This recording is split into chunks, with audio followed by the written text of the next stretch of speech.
하나님은 영이시니 예배하는 자가 영과 진리로 예배할지니라. 아멘.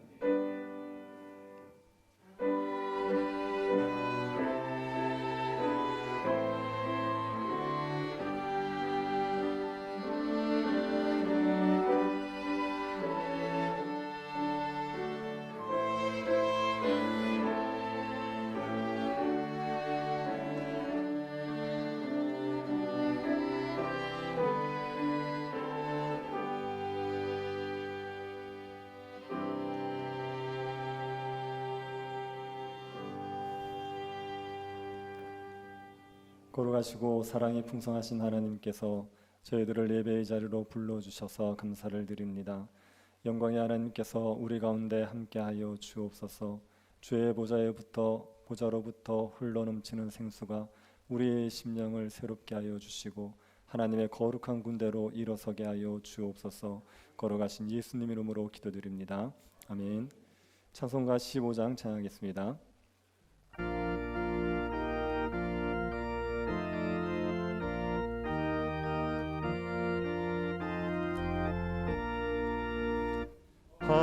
하나님의 크신 사랑 하늘에서 내리사 우리 맘에 항상 계셔 온전하게 하소서.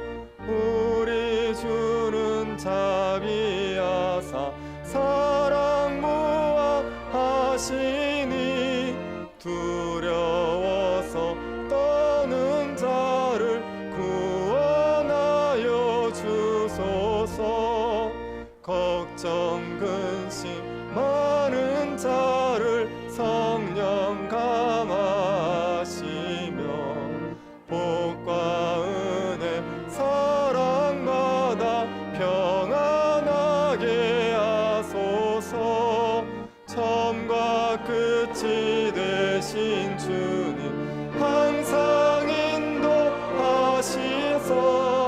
마귀 유혹하는 것을 속히 끊게 하소서. 전능하신 아버지여 주의 능력 주시고 우리 맘에 임하셔서 떠나가지 마소서. 주께 영광 항상 돌려 천사처럼 섬기며 주의 사랑 영영토록 찬송하게 하소서. 우리들이 거듭나서 흠이 없게 하시고 주의 크신 구원받아 온전하게 하소서. 영광에서 영광으로 천국까지 이르러 크신 사랑 감격하여 경배하게 하소서.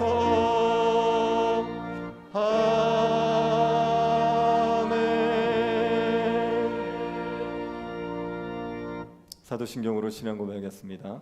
전능하사 천지를 만드신 하나님 아버지를 내가 믿사오며 그 외아들 우리 주 예수 그리스도를 믿사오니 이는 성령으로 잉태하사 동정녀 마리아에게 나시고 본디오 빌라도에게 고난을 받으사 십자가에 못 박혀 죽으시고 장사한 지 사흘 만에 죽은 자 가운데서 다시 살아나시며 하늘에 오르사 전능하신 하나님 우편에 앉아 계시다가 저리로서 산자와 죽은 자를 심판하러 오시리라. 성령을 믿사오며 거룩한 공예와 성도가 서로 교통하는 것과 죄를 사하여 주시는 것과 몸이 다시 사는 것과 영원히 사는 것을 믿사옵나이다. 아멘. 박경수 장로님 기도하시겠습니다. 다 같이 기도드리겠습니다. 하나님 아버지, 영광과 찬송을 드립니다. 항상 우리를 지켜주시고 구원의 은혜로 아름다운 주님의 세계를 볼 수 있는 영광을 주신 것을 감사하고 감사드립니다. 예수님의 십자가 자랑과 자신의 약함을 자랑하라고 하셨는데 우리는 세속적이고 인본적인 생각으로 바리새인처럼 살아온 날이 더 많았음을 회개합니다. 여호와여, 왕이 주의 힘으로 말미암아 기뻐하며 주의 구원으로 말미암아 크게 즐거워하리이다란 다윗의 고백처럼 살지 못하고 어떤 사명감이나 책임감이란 무게 때문에 즐거워하고 기뻐하는 삶을 살지 못한 것 같습니다. 매일 하나님 말씀을 들으며 그 말씀을 마음에 새기며 말씀대로 기쁘게 살아보려고 발버둥치는 몸의 기도로, 삶의 기도로 하나님을 기쁘시게 하며 우리도 즐거워하게 하여 주옵소서. 사도 바울이 그리스도 안에서 많은 담력을 가지고 마땅한 말로서 명령할 수 있는 일이라 할지라도 그가 사랑 안에서 간절한 마음으로 간구하고 상대방의 자유로운 승낙과 사랑의 승낙을 얻기 원했던 것처럼 오늘 우리도 교회 생활 안에서 권리를 주장하는 사람이 아니라 사랑으로 형제 자매와 연합하는 사람이 되길 원하고 마땅한 일이라 할지라도 사랑으로 연합되기를 원하고 우리의 권리를 주장할 수 없는 사람이 되기를 원합니다. 형제 자매를 존중하고 그를 기이 여기는 마음을 주셔서 우리가 어찌하든지 교회 생활을 통해서 새로운 세계를 이루기를 원하고 교회 생활과 가정 생활이 다 하나가 되어서 세상 앞에 본이 되기를 원합니다. 목사님을 위해서 기도합니다. 날마다 이 시대 문화교회를 향한 하나님의 비전을 잘 깨닫게 하시고 하나님의 은혜로 목회할 수 있도록 주님 도와주옵소서. 늘 아버지의 마음을 품게 하옵소서. 우리 교회 모든 교육자들도 동일한 은혜를 허락하옵소서. 국가를 위해서 기도합니다. 깊어가는 좌우 이 사회적 갈등이 하나님의 은혜로 안정되게 해주시고 남북한 관계가 모든 위험에서 벗어나 주님 주시는 평화가 정착되게 하시고 백신이 빨리 개발되어서 코로나가 종식되어 신앙생활이 정상화되고 경제도 회복되게 하옵소서.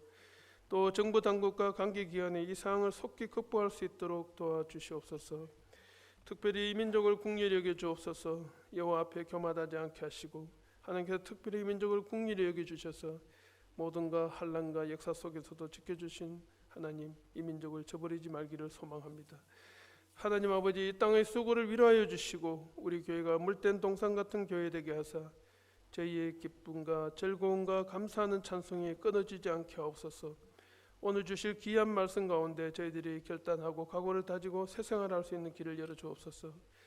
종의 기도와 주의 이름을 경외하며 기뻐하는 우리 모두의 기도를 들으사 오늘 우리의 삶이 손가락질 받고 욕먹고 수치스럽게 발에 밟히는 못난 돌처럼 되지 않게 하시고 말씀 듣고 하나님의 영으로 거듭나서 생각이 바뀌고 가치관이 바뀌고 인생관이 바뀌고 사는 삶의 방식이 바뀌어서 예수님 계시다고 하는, 하나님 계시다고 하는 구원 얻는 사람들의 날마다 더해지는 그런 삶 살게 하시고 하나님 말씀 날마다 묵상하면서 변화되어서 생활 방식이 달라져서 삶의 표적이 되고 삶이 기사화되면서 많은 사람들이 하나님을 칭송하고 찬송하고 우리 때문에 예수 믿는 사람이 점점 더 늘어나는 새로운 역사를 써나가는 우리 모두 다 되기를 기도합니다. 언제나 우리가 생각하고 기대했던 것보다도 더 많이 채워주시고 더 좋은 것으로 이루어주시는 하나님을 찬양합니다. 우리 교회 이전 문제도 순적히 진행되게 해주시기를 원합니다. 습관을 쫓아 형식적으로 드리는 예배가 아니라 마음과 뜻과 정성을 다하여 예배하는 저희들 되게 하옵소서. 시종을 주님에게 맡겨오며 우리를 구원해 주신 예수님의 이름으로 감사하며 기도 올려옵나이다. 아멘.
아멘.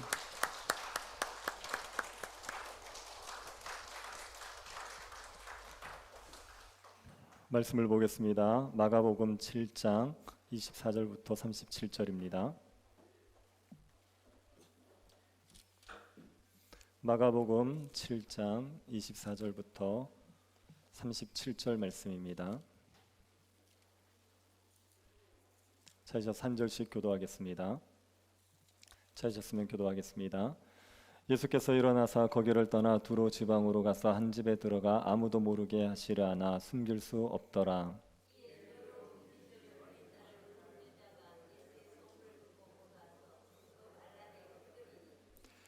그 여자는 헬라인이요 스로보니게 족속이라 자기 딸에게서 귀신 쫓아내 주시기를 간구하거늘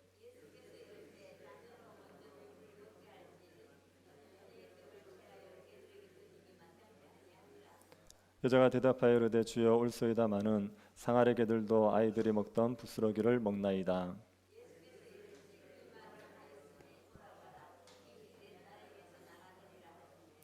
여자가 집에 돌아가 본즉 아이가 침상에 누웠고 귀신이 나갔더라.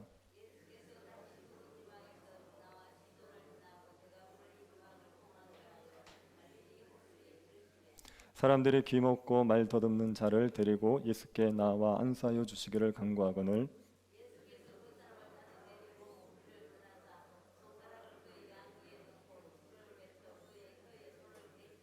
하늘 우러러 탄식하시며 그에게 이르시되 에바다 하시니 이는 열리라는 뜻이라.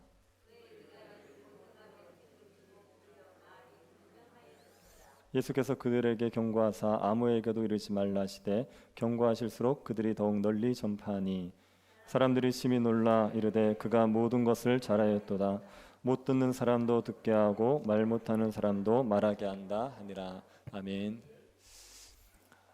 몇 년 전에 미국의 항공우주국인 나사에서 청년과학 경진대회를 했습니다. 이 경진대회에서 18살짜리 소년이 최소형 인공위성을 만들어서 우승을 하게 됩니다.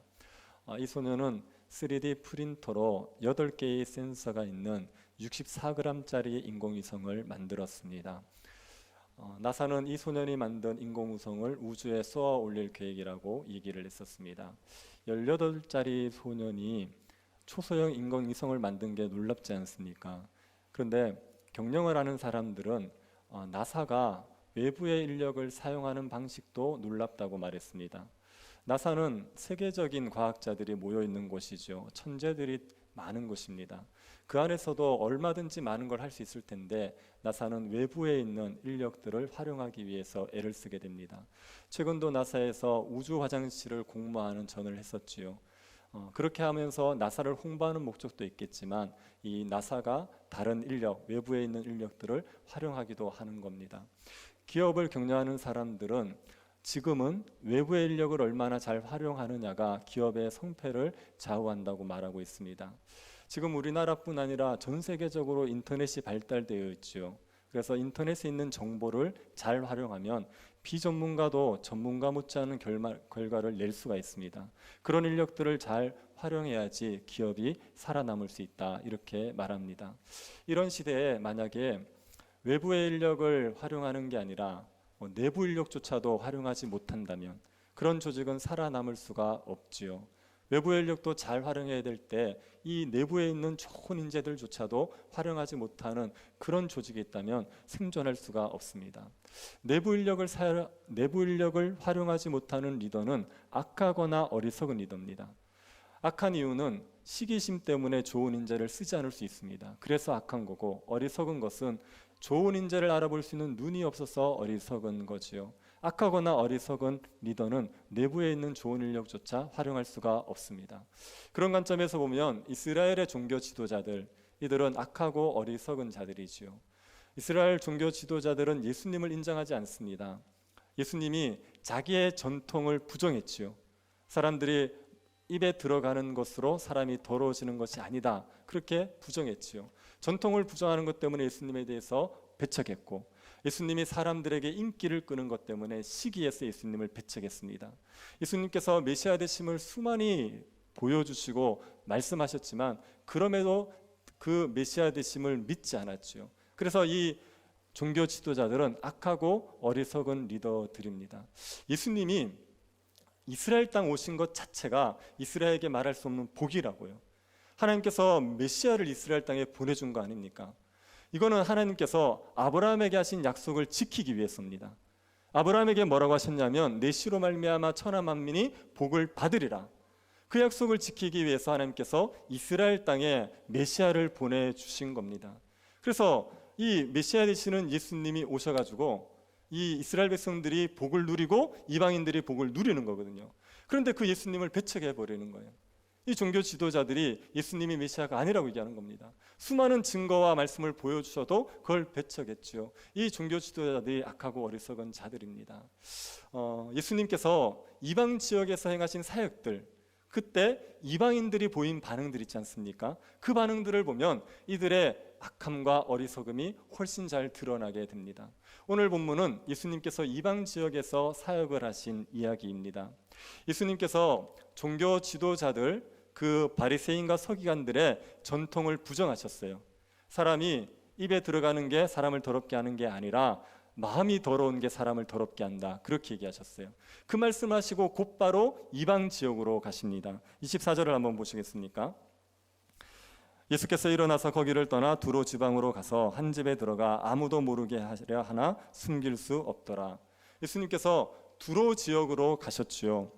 두로 지역은 이스라엘 지도가 있으면 북쪽에 있는 겁니다. 두로 지역이 이스라엘에서 북쪽으로 올라가면 있는 곳입니다. 그 두로 지역은 이스라엘 땅 유다 백성들과 원수지간이에요. 그래서 요세푸스라는 역사가 있습니다. 유대인 역사가. 그 유대인 역사가 두로는 우리의 악명 높고 가장 지독한 적이다, 그렇게 얘기했어요. 이스라엘 백성들과 원수지간인데 그 땅에 예수님께서 가신 겁니다. 예수님이 이방 지역에 가신 이유, 가신 목적, 그것은 여러 가지가 있습니다. 첫 번째 목적은 뭐냐면 이방 지역에 복음을 전하기 위해서요. 이스라엘 백성들만 구원을 얻어야 되는 건 아닙니다. 모든 열방이 구원을 얻어야 되죠. 예수님은 이스라엘의 구원자로만 오신 게 아니라 모든 열방의 구원자로 오신 거예요. 그래서 이스라엘 백성들에게 복음을 전할 뿐 아니라 이방 지역에 가서도 복음을 전한 겁니다. 예수님께서 가신 두로 지역 있죠. 나중에 또 시돈도 갑니다. 데가볼리 지역도 가는데 이 지역들은 이방 땅이긴 하지만 성경의 관점에서 보면 여기는 약속의 땅입니다. 하나님께서 이스라엘 백성들에게 가나안 땅을 주실 때 약속의 경계를 보면 예수님이 지금 다닌 두로, 시돈, 데가볼리게 다 포함되어 있어요. 그래서 이방인들이 살고 있지만 실제로는 하나님의 약속의 땅이라고 할 수 있죠. 그 지역에 있는 이방인들에게 복음을 전하러 가셨습니다. 예수님이 복음을 전하러 가실 때 또 한 가지의 목적이 또 그 이방 지역으로 하신 또 한 가지의 목적이 뭐냐면 종교 지도자들을 피하려는 목적이 있습니다. 지금 예수님이 종교 지도자들의 전통을 부정했단 말입니다. 이건 굉장한 일입니다. 그러니 종교 지도자들이 예수님을 타켓으로 잡아서 괴롭힐 수 있습니다. 예수님이 그들을 잠시 피하기 위해서 이방 지역으로 가신 거죠. 그리고 또 한 가지의 목적은 제자들을 훈련시키기 위해서입니다. 유대 땅에서는 사역이 너무 많아요. 사람들이 너무 많이 몰려들어요. 그래서 쉬지도 못하고 제자의 훈련도 안 되는 겁니다. 그러니 이방 땅에 가서, 그나마 한적한 이방 땅에 가서 제자들을 훈련시키고 쉬려고 그러고 가셨던 겁니다. 예수님은 나름대로 이방 지역에 가면 좀 이제 여유를 가지실 거라고 생각했을지 모르죠. 그런데 이방 지역에도 이미 예수님에 대한 소문이 잔뜩 나 있었습니다. 예수님이 두로 지역에 가서 한 집에 몰래 들어가셨는데 예수님에 대한 소문을 듣고 한 여자가 찾아오지요. 이 여자는 헬라인이고 수로보니게 여자라고 말합니다. 수로보니게라는 말은 시리아계 페니키아인, 이런 뜻입니다. 지금 이 두로라는 지역이 페니키아라는 지역에 속합니다. 그리고 페니키아는 시리아라는 지역에 속합니다. 그래서 이 수로보니게 이 말은 시리아계 페니키아인을 가리킬 때 수로보니게 이렇게 얘기합니다. 리비아계 페니키아인도 있습니다. 그들과 구분하기 위해서 시리아계 페니키아인을 그 수로보니게 이렇게 이야기하는 겁니다. 이 여자가 예수님을 찾아왔지요. 예수님을 찾아온 목적은 무엇입니까? 자기의 딸이 귀신 들려 있는 겁니다. 귀신 들린 그 딸을 고쳐달라고 예수님에게 온 겁니다. 예수님이 이렇게 자기를 찾아오는 사람을 외면하시는 법이 없어요. 예수님은 누구든지 자신을 찾아오면 은혜를 베푸시는 분입니다. 쉬려고 갔다가도 사람들이 몰려들면 말씀을 가르쳐주고 먹이신 분이 예수님이란 말이에요. 그러니 그 누구든지 예수님에게 오는 사람들을 환대하시고 은혜 베푸시는 게 우리가 아는 예수님의 모습입니다. 그런데 이 수로보니게 여자를 대하시는 방식을 보면 너무 냉정하게 대하세요. 27절 한번 보시겠습니까? 예수께서 이르시되 자녀로 먼저 배불리 먹게 할지니 자녀의 떡을 취하여 개들에게 던짐이 마땅치 아니하니라. 자녀의 떡을 개에게 주는 법은 없죠. 자녀들이 먼저 배불리 먹어야 되는데 그걸 개에게 주는 법은 없습니다. 예수님이 이 말씀을 하시는 거예요. 여기서 자녀는 누구를 얘기하겠습니까? 이스라엘 백성들, 유대인들, 이들을 자녀라고 얘기하는 거예요. 개는요? 이방인들을 얘기하는 겁니다. 떡은 무엇이겠습니까? 떡이라는 건 하나님 나라 복입니다. 하나님 나라 복, 그것을 떡으로 얘기하는 거죠. 그래서 하나님 나라의 복은 누가 누려야 되느냐? 유대인들, 이스라엘 백성들, 그들이 누려야 된다는 거예요. 그런데 그 복을 갖다가 이 개라고 말할 수 있는 이방인, 그 이방인에게 주는 게 합당치 않다, 이렇게 말씀을 하신 겁니다. 이 말씀은 굉장히 우리가 이해하기가 쉽지 않아요. 예수님이 이런 분이 아닌데, 이렇게 사람들에게 인격적인 모욕을 주시는 분이 아닌데, 그런데 예수님이 이렇게 말씀하셨다는 게 잘 이해가 안 되죠. 그 이유가 무엇이겠습니까? 어떤 의도를 가지고 예수님이 이렇게 말씀하셨겠습니까? 우선 예수님은 구속의 역사상, 구속 순서상 이 이방인인 수로보니게 여자에게 복을 줄 수 없다는 의미로 말씀하신 건 아니에요. 원래 하나님의 구원 경륜은, 구원의 계획은 유대인들이 먼저 복을 누리게 되어 있습니다. 그리고 그 복이 흘러 이방인들에게 가게 되어 있어요. 그래서 예수님도 유대인들에게 복음을 전했고 사도들도 먼저 유대인들에게 복음을 전했어요. 이게 구원 경륜의 순서입니다. 예수님이 이 하나님이 정하신 순서 때문에 내가 이방인인 너에게 하나님의 복을 줄 수 없다, 이렇게 얘기한 건 아니에요. 그런 의미에서 얘기한 건 아닙니다. 그게 아니라는 증거가 뭐냐면요, 예수님이 수로보니게 여자를 만나기 전에 이방인에게 복음을 전한 적이 있습니까, 없습니까? 있어요. 데가볼리라는 곳에서 군대 귀신 들린 사람, 그 무덤 사이에 거하고 벌거벗고 살던 그 군대 귀신 들린 사람을 고쳐주지 않습니까? 그리고 그에게 복음을 전하라 했지 않습니까? 이미 이방인들에게 복음을 전하셨어요. 은혜를 베푸셨어요. 그러니까 이 수로보니게 여자가 이방인이라고 은혜를 못 베풀 이유가 없습니다. 그러면 예수님이 수로보니게 여자가 율법을 지키지 않은 부정한 자라고 해서 멸시한 겁니까? 아니, 그것도 아니죠. 예수님은 세리와 죄인들도 친구로 받아들였어요. 그 부정한 자들도 환대하셨던 분이에요. 그런데 수로보니게 여자가 이방인이라고 해서 멸시하실 이유가 없습니다. 그러면 왜 예수님께서 그 수로보니게 여자를 개에 비유하면서 이렇게 모욕을 느낄 수 있는 말을 하셨겠습니까? 이유는 수로보니게 여자의 믿음을 테스트하는 거예요. 이 수로보니게 여자가 예수님을 믿는지, 예수님이 정말 귀신을 고쳐낼 능력이 있는지를 믿는지를 테스트하는 겁니다. 수로보니게 여자 입장에서 예수님에게 개라는 얘기를 들었어요. 기분이 좋겠습니까, 나쁘겠습니까? 나쁘지 않습니까? 그러면 기분이 나빠서 예수님을 떠날 수 있죠. 그 자리를 박차고, 아니, 나를 개라고요? 당신 같은 사람의 도움 필요 없습니다, 그러고 박차고 떠나버릴 수 있겠죠. 그런데 수로보니게 여자가 예수님이 정말 딸의 귀신 들림을 고쳐주실 수 있는 유일한 분이라는 걸 믿어보십시오. 그럴 경우에 자기가 모욕을 받았다고 해서 예수님을 떠나겠습니까? 자기가 계칙을 받았다고 해서 예수님에게 은혜를 구하지 않고 예수님에게 원망하고 떠나겠습니까? 그럴 수는 없습니다. 예수님이 정말 자기의 딸의 귀신 들림을 고쳐줄 수 있는 유일한 분이라면 예수님에게 은혜를 구하게 되어 있어요. 예수님이 그렇게 말씀하셨을지라도 은혜를 구하게 되어 있습니다. 여러분의 자녀가 중병이 들었습니다. 죽을 병이 들었습니다. 그런데 이제 의사를 찾아갔는데 그 의사가 여러분의 자녀를 고칠 수 있는 유일한 사람이에요. 의사가 너무너무 실력이 있습니다. 그런데 인성이 안 좋아요. 여러분이 갔더니만 무시합니다. 돈 없는 사람 나 치료하지 않아. 당신 보니까 가난해서 돈 없어 보이는데, 이렇게 무시합니다. 그런다고 해서 그 의사에게 치료받기를 포기하겠습니까? 그럴 리 없어요. 딸의 치료를 해줄 수 있는 의사라고 믿으면, 그러면 그런 상태에서도 자꾸 은혜를 구하게 되어 있죠.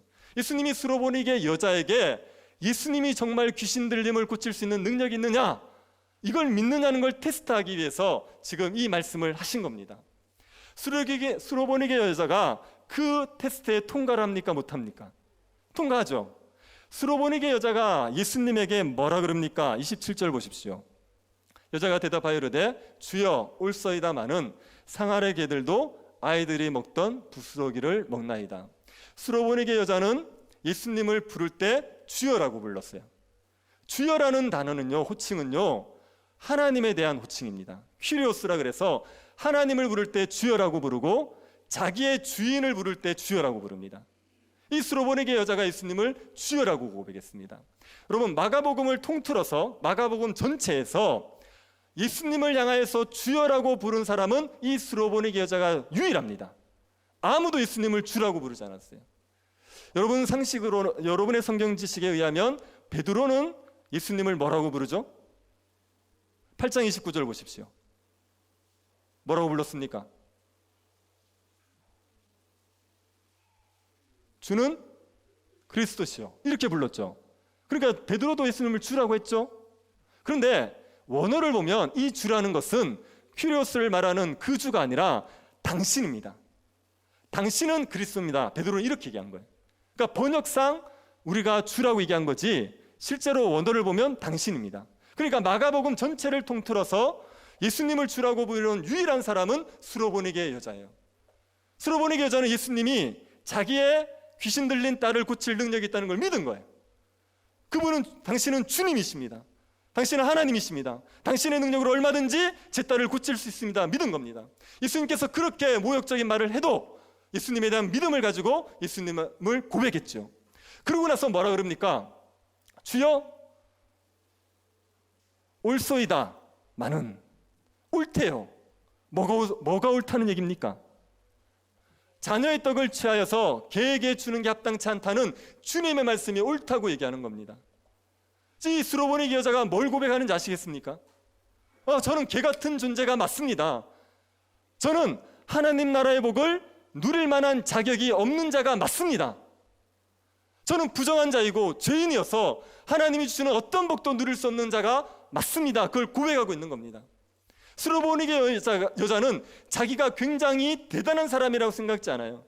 자기는 죄인이고 부정한 자이고 율법을 지키지 않는 자여서 하나님 나라의 복을 누릴 수 없는 존재다, 이걸 인정하고 있는 겁니다.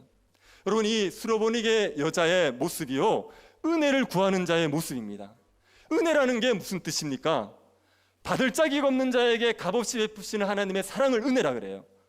은혜는요, 받을 자격 없다는 게 전제되어 있습니다. 그래서 은혜를 구하는 사람들은 나는 받을 자격 없다는 걸 고백해요. 저는 하나님의 나라의 복을 받을 수 없습니다. 저는 하나님께 무엇을 선한 것을 받을 수 없습니다. 저는 죄인입니다. 저는 부정한 자입니다. 이걸 고백하게 되어 있어요. 받을 만한 자격이 있어서 달라고 얘기하는 건 은혜가 아니라 보상입니다. 내가 이만큼 했으니까 저에게 이만큼을 주십시오. 이거는요, 보상을 요구하는 거예요. 사람이 하나님에게 보상을 요구할 수 있습니까? 제가 이만큼 살았으니까 저에게 이걸 주십시오, 이렇게 요구할 수 있는 사람이 누가 있습니까? 사람은 다 불경건하거든요. 사람은 다 불의하단 말이에요. 우리는 그 누구도 하나님 앞에 보상을 요구할 수 없어요. 우리는 은혜를 구해야 됩니다. 받을 자격 없는 우리에게 하나님이 값없이 은혜를 베풀어 주시기를, 그걸 구해야 되는 거예요. 수로보니게 여인에게 그 겸손함이 있었습니다. 예수님에 대한 믿음, 겸손함을 가지고 하나님 앞에 겸손하게 예수님 앞에 은혜를 구한 겁니다. 예수님이 이 여자를 외면하시겠습니까? 은혜를 베푸시지요. 28절 보십시오. 29절입니다. 예수께서 이르시되 이 말을 하였으니 돌아가라, 귀신이 내 딸에게서 나갔느니라 하시매. 예수님께서 그 귀신 들린 딸을 고쳐주셨습니다. 주님의 능력으로 아이가 온전하게 치료를 받았죠. 이 여자는 어떤 은혜를 구했습니까? 큰 은혜요? 예수님 저에게 큰 은혜를 주십시오? 아니요, 부스러기 같은 은혜. 개도 그 주인의 상에서 떨어지는 아이들이 흘리는 부스러기 먹지 않습니까? 저에게도 부스러기 같은 은혜를 허락해 주십시오, 이렇게 얘기했어요. 그렇게 얘기했는데 예수님께서 딸을 귀신 들림에서 고쳐주는 이 큰 은혜를 베풀어 주신 겁니다. 이 수로보니게 여인을 보면요, 유대인들보다 낫지 않습니까? 그 종교 지도자들보다 낫지 않습니까? 그 종교 지도자들에게 예수님이 개락을 했으면 종교 지도자들이 어떤 반응을 보였겠습니까? 예수님을 잡아먹으려고 그랬을 겁니다. 유대인들에게, 이스라엘 백성들에게 너희들 개다, 너희들은 부정하고 죄인이어서 하나님 나라 복을 누릴 수 없다, 이렇게 얘기하면 이스라엘 백성들 어떤 반응을 보였겠습니까? 우리가 무슨 죄인입니까? 무슨 이런 심한 말을 합니까? 그리고 예수님에게 대들지 않았겠습니까? 그런데 이 스로보니게 여인은 그 예수님에게 개 취급을 받는 것 같은데도 불구하고 겸손하게 은혜를 구하는 거예요. 이 여인의 믿음이, 이 여인의 겸손함이 유대인들보다 훨씬 낫죠. 우리에게요, 이런 믿음과 겸손함이 있으셔야 됩니다. 여러분, 하나님 앞에 정말 겸손하게 은혜를 구하셔야 돼요. 하나님은 교만한 자에게 은혜 베푸지 않습니다. 하나님은 겸손한 자에게 은혜를 베푸신다고요. 우리의 겸손함은요, 문제가 있을 때 하나님께로 가는 겁니다. 하나님 앞에 고통의 거리를 가지고 가는 겁니다. 하나님은 하나님의 백성들이 고통 가운데 사는 걸 절대 원하지 않으세요. 하나님의 백성들이 고통 가운데 사는 건 하나님의 뜻이 아닙니다. 하나님은 우리가 하나님 나라의 복을 충만히 누리기를 원하세요. 하나님께서 우리에게 영광을 받으시는 방식은 하나님의 백성들이 하나님 나라의 복을 마음껏 누려서 하나님을 기뻐하는 게 하나님이 영광받는 방식입니다. 그래서 고통 가운데 있을 때 하나님께서 우리를 건져주시기를 구하는 것은 하나님의 뜻에 합당한 기도예요. 하나님 앞에 그렇게 은혜를 구하셔야 됩니다. 우리에게 고통의 문제가 있을 때 하나님 앞에 그 문제를 가지고 들고 가서 하나님 앞에 저를 구원해 주십시오 간구하셔야 돼요. 그렇게 간구할 때 우리에게는 하나님에게 거절당하는 느낌을 받을 때가 있습니다. 하나님이 내 기도를 안 들으시는 것 같아요.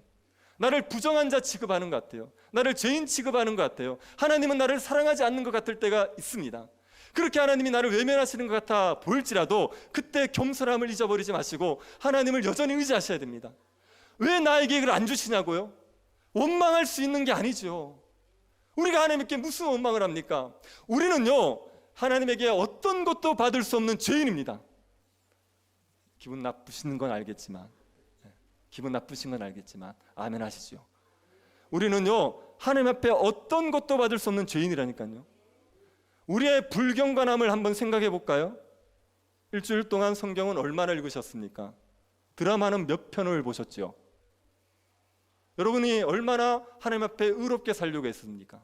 이건 낱낱이 따지면요, 일주일 살았던 것으로 하나님이 예배 드리는 중에 우리를 죽여도 할 말이 없는 죄인이에요. 그래서 우리는요, 뭔가를 달라 할 수 없어요. 하나님 앞에 우리가 받을 수 있는 건 진노밖에 없습니다. 죄인은 우리에게 진노만 내려져야 돼요. 그럼에도 불구하고 하나님께서 우리를 긍휼히 여겨주시기를 간구하셔야 된다고요. 은혜를 구하십시오. 보상이 아닌 은혜를 구하셔야 됩니다. 그렇게 은혜를 겸손하게 구하시면 하나님께서 우리에게 은혜를 베푸시죠. 스로보니게 여자가요, 부스라기 같은 은혜를 누렸습니다. 그게요, 자녀가 고침을 받는 거예요. 부스라기 같은 은혜가 그 정도입니다. 그러니 하나님 앞에 겸손히 은혜를 구하시면 하나님께서 우리에게 하나님 나라의 복을 풍성히 주십니다. 은혜를 구하셔서, 겸손히 은혜를 구하셔서 하나님 나라의 복을 풍성히 누리십시오. 예수님이 이 스로보니게 여자를 도와주고 나서, 그러고 나서 어디로 가십니까? 두로에서 시돈으로 가신다고요. 그리고 시돈에서 데가볼리 지역을 합니다. 지도를 한번 보시죠. 두로 지역에서 40km를 올라가면 시돈이라는 곳이 있습니다. 그리고 시돈에서 베세다 쪽으로 돌아오는 게 저쪽이 데가볼리 지역입니다. 예수님이 지금 유대 땅으로 오셔야 되는데 두로에서 바로 내려오면 유대 땅으로 오는 거예요. 그런데 유대 땅을 오시지 않고 위로 돌아서 이방 지역을 도시는 겁니다. 그래서 갈릴리 호수 쪽으로 가셨습니다. 갈릴리 호수는 이제 게네사렛 땅에도 있고 베세다 땅에도 있지 않습니까? 근데 이제 이 게네사렛 땅이 아닌 그 반대편으로 가신 겁니다. 여기는 여전히 이방 지역입니다. 이방 지역에 가신 겁니다. 여기에 갔을 때 예수님에게 사람들이 귀먹고 말 더듬는 사람을 데리고 옵니다. 이 귀먹고 말 더듬는 사람을 안수해달라고, 고쳐달라고 데려옵니다. 예수님께서 이 사람을 한적한 곳으로 데려가시죠. 그러고 나서 치유를 해주시는데 예수님이 특이한 행동을 하십니다. 34절 35절 한번 보십시오. 33절 34절입니다. 예수께서 그 사람을 따로 데리고 무리를 떠나사 손가락을 그의 양귀에 넣고 침을 뱉어 그의 혀에 손을 대시며. 지금 이제 예수님과 그 병자가 둘이 한적한 곳에 있어요. 그래서 이제 예수님이 그 귀 먹은 사람의 귀에 양손가락을 넣으신 거예요. 손가락을 넣으시고 예수님의 손에 침을 뱉어가지고 그 말 더듬는 사람의 혀에다 대신 겁니다. 그래서 손가락을 귀에 넣고 혀에다 손을 대신 거예요. 이 행동을 하시고 나서 뭐라고 하시냐? 에바다. 에바다라는 게요, 너는 열려라, 이런 의미입니다. 그렇게 얘기하신 거예요. 예수님이 그냥 에바다 그러시면 끝날 문제입니다. 굳이 이런 행동 안 하셔도 돼요. 예수님이 이런 걸 해야지 치료받는 게 아니지 않습니까? 그럼에도 불구하고 이 행동을 하신 것은 이 지금 장애를 가진 이 사람과 의사소통을 하시는 방식입니다. 왜냐하면 이 사람은 귀가 안 들려요. 그래서 지금 무슨 일이 일어나는지 모릅니다. 사람들이 예수님에게 데려왔지만 왜 데려왔는지 몰라요. 예수님이 하려는 행동도 뭔지 몰라요. 그래서 예수님이 그 사람에게 치유해 주겠다는 걸 이렇게 몸짓으로 표현해 주시는 거예요. 귀를 만져주시면서 귀를 치료해 주겠다. 혀를 만져주시면서 혀를 치료해 주겠다. 그 당시에 침은 치유의 효과가 있다고 알려져 있습니다. 그래서 예수님의 침으로 만지시면서 입을 고쳐주겠다, 이렇게 해주신 겁니다. 그래서 장애를 가지고 있는 이 사람을 그냥 치료만 해주고 보내는 게 아니라 그에게 친절하게 예수님이 하실 일을 알려주신 거죠. 주님은 정말 친절하지 않습니까? 주님은 정말 자상하신 분이에요. 그리고 이제 이 병자를 고쳐주신 거죠. 근데 여러분, 이 사람의 증상이 어떻다고요? 한번 얘기해 보십시오. 이 사람의 증상이 어떻다고요? 귀가 막혔고 말이 더듬어요. 그러니까 귀가 막히면 말을 못하는 거 맞죠? 언어에 장애가 없어도, 입은 멀쩡해도 듣는 게 옳지 않으면 말을 못하는 거 아닙니까? 예수님이 이 병자를 치료하신 것은 주고자 하는 메시지가 있습니다. 귀 먹고 말 더듬는 이 사람은 누구냐면요, 예수님의 말씀을 들었지만 깨닫지 못하는 사람이에요. 예수님의 말씀을 많이 듣는데 도무지 깨닫지 못하는 거예요.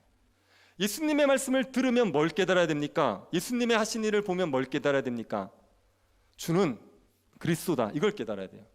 그래서 예수님이 하신 이야기를 듣고 주는 그리스도라는 걸 깨닫고 고백해야 되거든요. 그런데 그게 안 되는 사람이 있습니다. 예수님에 대한 이야기는 굉장히 많이 듣지만 예수님에 대한 믿음을, 예수님이 누군지를 몰라요. 그리고 주는 그리스도라는 고백이 안 되는 거예요. 그런 사람을 가리켜서 귀 먹고 말 더듬는 사람, 이렇게 얘기하는 겁니다. 예수님 주위에 예수님에 대해서 제일 많이 들은 사람은 누구겠습니까? 예수님에 대해서, 예수님이 하신 말씀을 가장 많이 들은 사람이 누구겠어요? 제자들. 근데 여러분, 마가복음 보면서 계속 제자들이 깨달아요, 못 깨달아요? 못 깨달아요. 정결규례 얘기할 때도요, 이 제자들이 뭔 말인지 몰랐어요. 입에 들어가는 게 아니라 마음에서 나오는 게 사람을 더럽힌다. 이게 무슨 뜻입니까? 이렇게 얘기하는 거예요. 무수히 많이 들었는데 제자들이 깨닫지 못하는 겁니다. 그리고 또 종교 지도자들 마찬가지예요. 종교 지도자들도 예수님 이야기 많이 듣죠. 예수님 하신 일도 많이 보죠. 근데 이들은 예수님을 배척해버려요. 예수님에 대해서 듣지 않으려고 그럽니다. 예수님을 메시아로 믿지 않는 겁니다. 이들이 바로 귀 먹고 말 더듬는 사람들이에요. 아무리 들어도 예수님이 누군지 모르고 예수님에 대한 바른 신앙 고백을 할 수 없는 상태, 그 상태를 보여주는 겁니다. 이런 사람들에게 뭐가 필요하겠습니까? 에바다의 은혜가 필요한 거예요. 따라해 봅시다. 에바다의 은혜. 이 에바다의 은혜가 필요한 거예요. 에바다라는 게 무슨 뜻이라고요? 너는 열려라. 여러분, 귀는요, 귀 먹은 사람이 열지 못합니다. 입은요, 입 다친 사람이 열지 못한다고요. 이거는 누가 열어줘야 돼요. 귀를 열어줘야 되고 입을 열어줘야 되는 문제입니다. 이거는 인간의 자력으로 해결할 수 있는 문제가 아니라 타력으로, 다른 존재, 인간의 이 연약함, 이 다침을 풀어낼 수 있는 존재만이 하실 수 있는 거예요.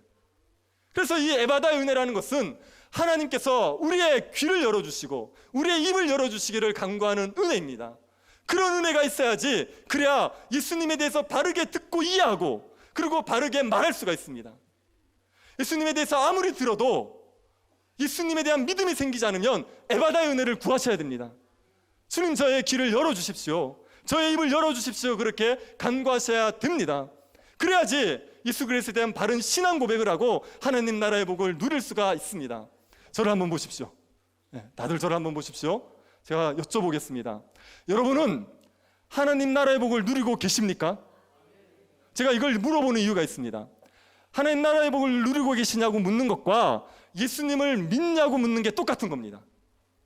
예수님을 믿으면 하나님 나라의 복을 반드시 누려요. 예수 믿는 사람이 하나님 나라의 복을 못 누리는 법은 없습니다. 하나님 나라의 복을 못 누린다 그러면요, 예수님을 안 믿는 거예요. 예수님을 믿고 신앙생활을 오래 해야지 하나님 나라의 복을 누리는 게 아니라 예수를 믿는 그 순간부터 하나님 나라의 복이 시작되어 있어요. 반드시 누리게 되어 있어요. 하나님 나라의 복은 뭡니까? 예수 믿으면 어떤 복을 받죠? 부자가 되죠. 성공하죠. 장수하죠. 그럴 수도 있죠. 그런데 모든 사람에게 약속된 하나님 나라의 복은 의와 평강과 희락이에요. 이 세 가지가 하나님 나라의 모든 백성이 누리는 복입니다. 의가 있어요. 하나님 나라 백성들에겐. 하나님 나라 백성들은 죄를 이기고요, 의롭게 살 수가 있습니다. 죄를 이기는 문제가 그렇게 어려워요. 이건 인간의 능력으로 안 되는 문제입니다. 죄 때문에 인간이 하나님과의 관계가 단절돼 버린 거거든요. 죄 때문에 인간이 이 모든 고통을 겪고 있는 거거든요. 그런데 그 죄의 문제를 사람의 능력으로 이길 수 없습니다. 하지만 예수를 믿어버리면, 예수를 믿고 하나님 나라 백성이 되면 의를 누릴 수 있어요. 의롭게 살 수가 있습니다. 그 미운 사람들을 사랑할 수가 있어요. 여러분의 방탕한 죄의 문제를 끊어버릴 수가 있습니다. 중독의 문제도 해결할 수 있고, 우리의 연약함과 게으름과 우리의 악함의 문제를 얼마든지 해결할 수 있습니다. 그게 하나님 나라 백성들이 누리는 의의 복이라고요. 그리고 평강이 있습니다. 하나님과의 관계가 화평하면 마음에 평안이 있기 마련이에요. 그 평안이 가득하면요, 사람들과의도 화평해집니다. 싸우는 이유는 자기 안에 평안이 없어서 그래요. 그런데 평안이 있으면 사람들과의 관계에 화평함을 누립니다. 세상과의 관계에서도 화평함을 누립니다. 우리가 해야 될 일을 성실하고 열심히 할 수 있어요. 그래서 세상에서도 영향력을 끼치고 세상에서도 존재의 의미를 가지고 살아갈 수 있는 존재가 됩니다. 그래서 평강이라는 얘기는 우리 삶의 총체적인 평강이에요. 마음 하나 평안한 게 아니라 우리 삶 전체에 평강이 가득한 겁니다. 우리에게 희락이 있어요. 기쁨이 있어요. 하나님과 교제하는 기쁨, 성도들과 교제하는 기쁨이 있습니다. 주의 일을 하면서 누리는 기쁨이 있습니다. 주님이 우리에게 주실 소망, 새하늘과 새 땅의 소망을 생각하면서 환난 가운데도 즐거워할 수 있는 기쁨이 우리에게 있습니다. 그 기쁨, 이거는 모든 신자가 누리는 복이란 말이에요. 제가 다시 여쭤보겠습니다. 하나님 나라의 복을 누리고 계십니까? 여러분이 죄를 이기시고 평강을 누리시고 그리고 기쁨을 누리고 계십니까? 예수 믿은 게 너무 행복하십니까? 너무 좋습니까? 이게 안 되면요, 에바다의 은혜를 구하셔야 돼요. 정말 에바다의 은혜를 구하셔야 됩니다. 여러분, 말씀이 안 들려지는 건 들을 기가 없어서 그래요. 들을 기가. 제가 저희 교회 부임한 지가 3년입니다. 만 3년이 지났습니다. 감사한 것 중에 하나는요, 안 죽고 살았다는 게 정말 감사해요. 저의 기도 제목 첫 번째가 안 죽고 사는 거였거든요. 근데 너무 감사하죠. 3년을 잘 버텨서. 제가 3년 동안 와서 대예배 시간에 한 건요, 복음밖에 전한 게 없습니다. 계속 똑같은 얘기했어요. 예수님이 우리의 죄를 사하셨고 예수 때문에 하나님 앞에 의롭다함을 받고 하나님 나라의 복을 누린다, 이걸 계속 얘기했습니다. 제가 한 6,000시간을 여러분에게 설교한 겁니다. 그렇게 들었는데도 하나님 나라의 복이 안 누려지면요, 그거는 에바다의 은혜가 필요한 거예요. 그때 아무리 들어도 들을 기가 없으면 그러면 믿음이 생기지 않습니다. 하나님 앞에 은혜를 구하셔야 돼요. 믿음은 하나님의 선물입니다. 하나님 우리에게 주시는 선물이기 때문에 겸손히 은혜를 구하셔야 돼요. 저의 귀를 열어주십시오. 저의 입을 열어주십시오. 예수를 주라 고백하게 하여 주십시오. 예수를 주라 고백하고 하나님 나라의 복을 누리게 하여 주십시오. 하나님 나라의 의와 평강이 나에게 흘러넘치게 하여 주셔서 저도 복의 통로로 살아갈 수 있게 해주십시오. 그렇게 간구하셔야 됩니다. 우리에게 주님께서 얼마나 풍성한 은혜를 베푸실지 모릅니다. 이 스로보니게 여자는 불결한 여자였죠. 부정한 여자였습니다. 우상을 숭배하는 여자였다고요. 그런데 그 여자에게 주신 은혜가 부스러기 같은 은혜를 주신 것이 자녀를 귀신 들림에서 고쳐주는 거였습니다.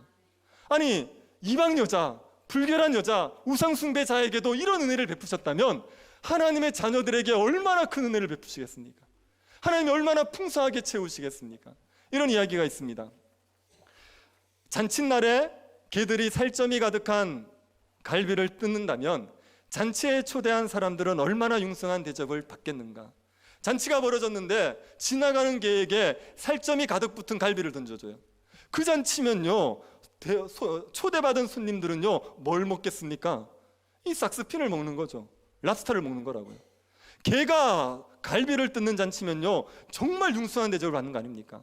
하나님 나라 밖에 있다고 말하는 이방인들이 이렇게 풍성한 은혜를 누렸으면 하나님 나라 안에 있는 백성들은 얼마나 큰 복을 누리겠습니까? 예수를 믿으면요 복이 흘러 넘치셔야 돼요. 기쁨이 흘러 넘치셔야 돼요. 평강이 흘러 넘치셔야 돼요. 내 마음 하나 편안한 것으로 예수 믿는 게 다 누리는 게 아닙니다. 내가 행복하고 주위에 있는 사람들을 행복하게 만들어낼 수 있는 존재, 강대한 나라가 되어서 천하 만민이 복을 누리게 하는 존재, 그게 예수 믿는 사람이고 교회입니다. 그러니 이 복을 누리기를 사모하시고 하나님 앞에 겸손히 은혜를 구하십시오. 예수 그리스도께서 약속하신 교회의 복이 100배입니다. 예수 믿으면 100배의 복을 누리겠다고 약속하셨습니다. 그 복을 마음껏 누리셔서 하나님께 영광을 돌리는 그런 성도 교회 될 수 있기를 간절히 바랍니다. 하나님 아버지, 저희에게 복음을 들려주신 것을 감사드립니다. 들어도 깨닫지 못하는 저희들을 긍휼히 여겨주셔서 에바다의 은혜를 베풀어 주신 것을 감사드립니다. 우리의 귀를 여시고 우리의 입을 여신 주님, 아직도 귀와 입이 닫혀있는 우리 교우들에게 주님께서 은혜를 베풀어 주옵소서. 하나님 나라의 복을 누릴 수 있도록 귀를 여시고 입을 열어 주옵소서. 부스러기 같은 은혜라도 우리에게 주셔서 의와 평강과 희락을 맛보며 살게 하여 주옵소서. 걸어가신 예수님 이름으로 기도드립니다. 아멘. 찬송가 360장 부르시면서 봉헌하도록 하겠습니다.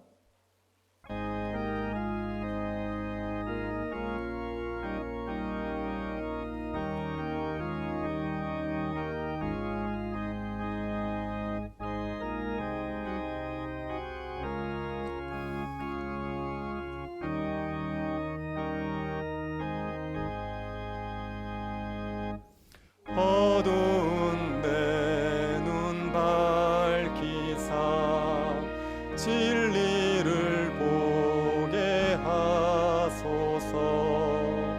진리의 열쇠 내게 주사 참빛을 찾게 하소서.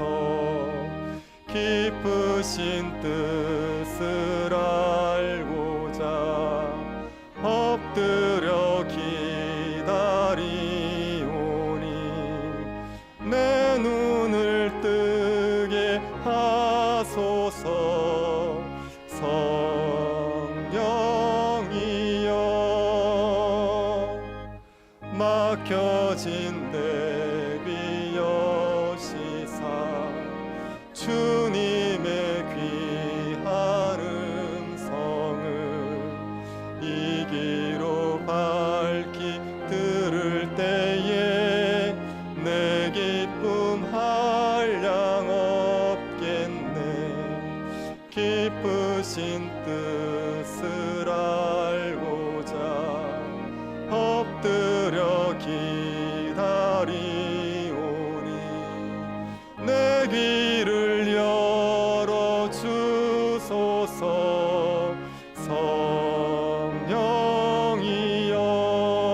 성령이여 봉해진 내 입 여시사 복음을 널리 전하고 차가운 내 맘 녹여주사 사랑을 하게 하소서. 깊으신 뜻을 알고자 엎드려 기다리오니 내 입을 열어 주소서.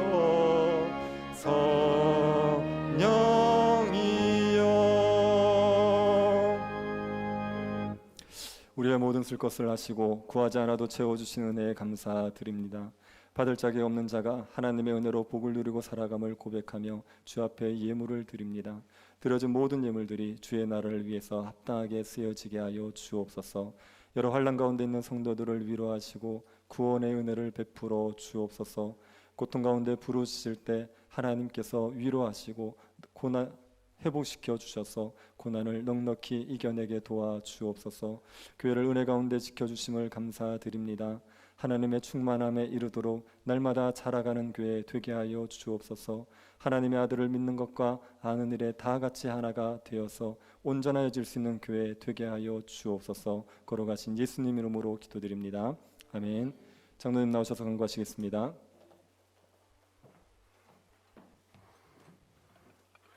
오늘 새로 오신 분이나 여행 중에 오신 분들을 환영합니다. 새가족 등록을 하실 분은 교육자에게 말씀해 주시기 바랍니다. 2부 예배 후에 임시당이 있습니다. 학습 세례 공부는 주보를 참고해 주시기 바랍니다. 김규환 목사, 노경원 사모님께서 목사 장립 감사로 떡을 제공합니다. 수요 기도, 다음 주 기도 이건 참고하시고 성경 3전번 읽기 운동에 참여하신 네 분 축하드립니다. 다시 일어나셔서 주기도 문성 찬송하고 축도 예배를 마치겠습니다.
지금은 우리 주 예수 그리스도의 은혜와 하나님의 사랑과 성령의 교통 위로하심이 사랑하는 주의 백성들의 머리 위에 지금으로부터 영원토록 함께 있을지어다.